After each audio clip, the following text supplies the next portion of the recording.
Hello and welcome to You with Jesus. Well, it's time for another mini-series. For this one, I thought we'd shift gears and go across to the Gospel of Matthew and look at the Sermon on the Mount.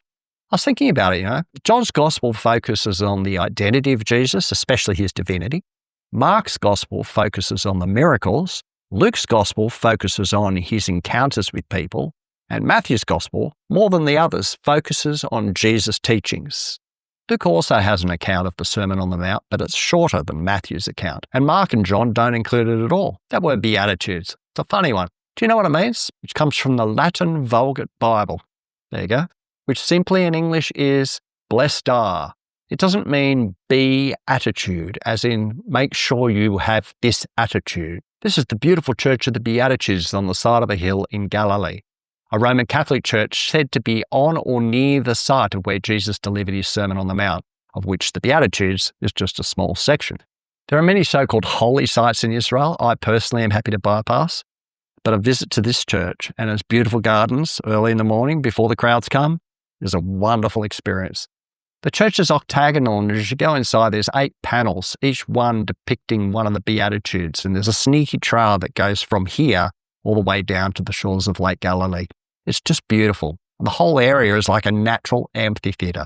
So it's not difficult to imagine Jesus addressing the first century crowds from this very location.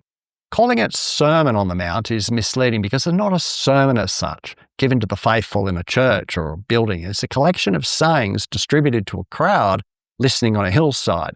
Which brings us to, who is the Sermon on the Mount directed to? In a previous episode, we looked at the word disciple and we saw that it meant more than just the 12 apostles. It's possible that Jesus hadn't even chosen the 12 disciples at this stage.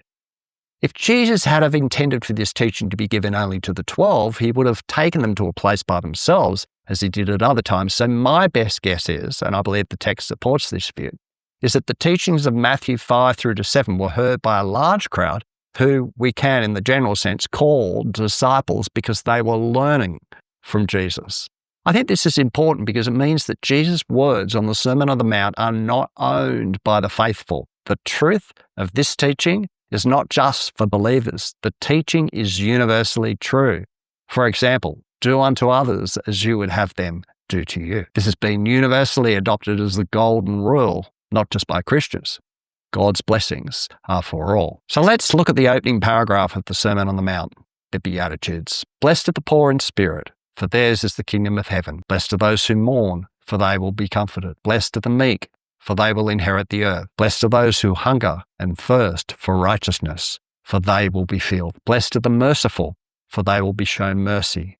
Blessed are the pure in heart, for they will see God. Blessed are the peacemakers, for they will be called children of God. Blessed are those who are persecuted because of righteousness, for theirs is the kingdom of heaven. Blessed are you when people insult you, persecute you, and falsely say all kinds of evil against you because of me.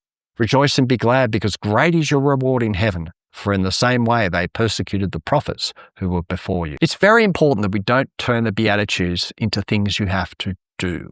This is not a set of laws. To think of it in that way is to turn it from grace into legalism. What do I mean? He's not telling the crowd that they must mourn or must be meek, or that they should hunger and thirst for righteousness and be merciful and pure in heart and make peace, or that they should go out of their way to be persecuted and insulted.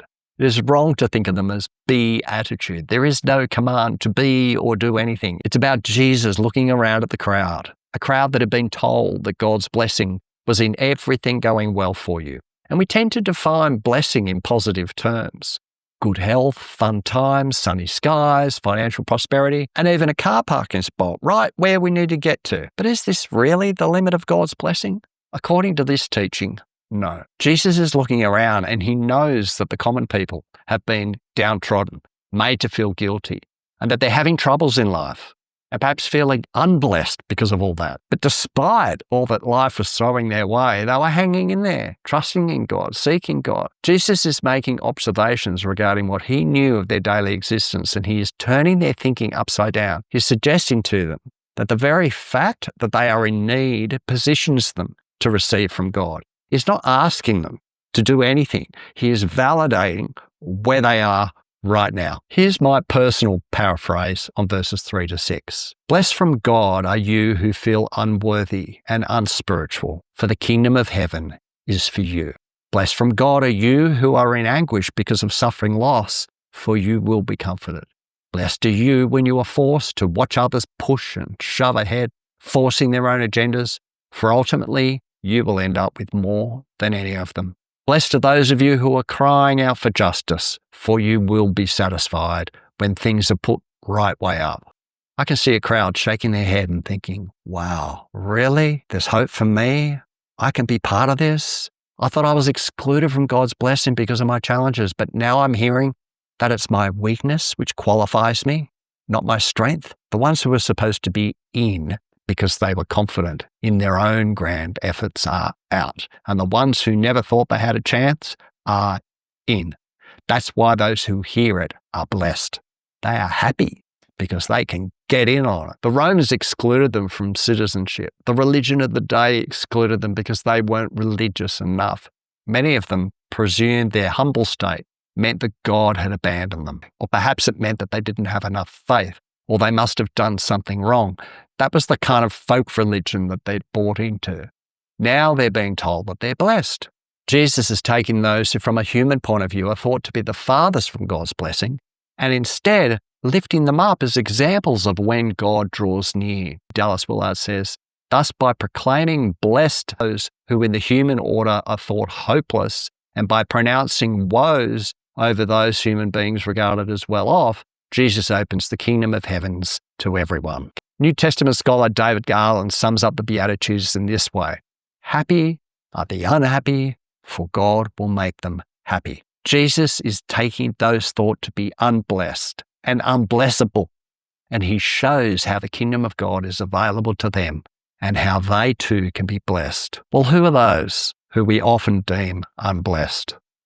The physically repulsive, the bald, the fat and the old, the flunk-outs and dropouts and burned-outs, the broke and the broken, the drug heads and the divorced, the HIV positive and herpes ridden, the brain damaged, the incurable ill, the barren and the pregnant too, many times, all the wrong time, the overemployed, the underemployed, the unemployable, the swindled, the shoved aside, the replaced. So how can we be close to God?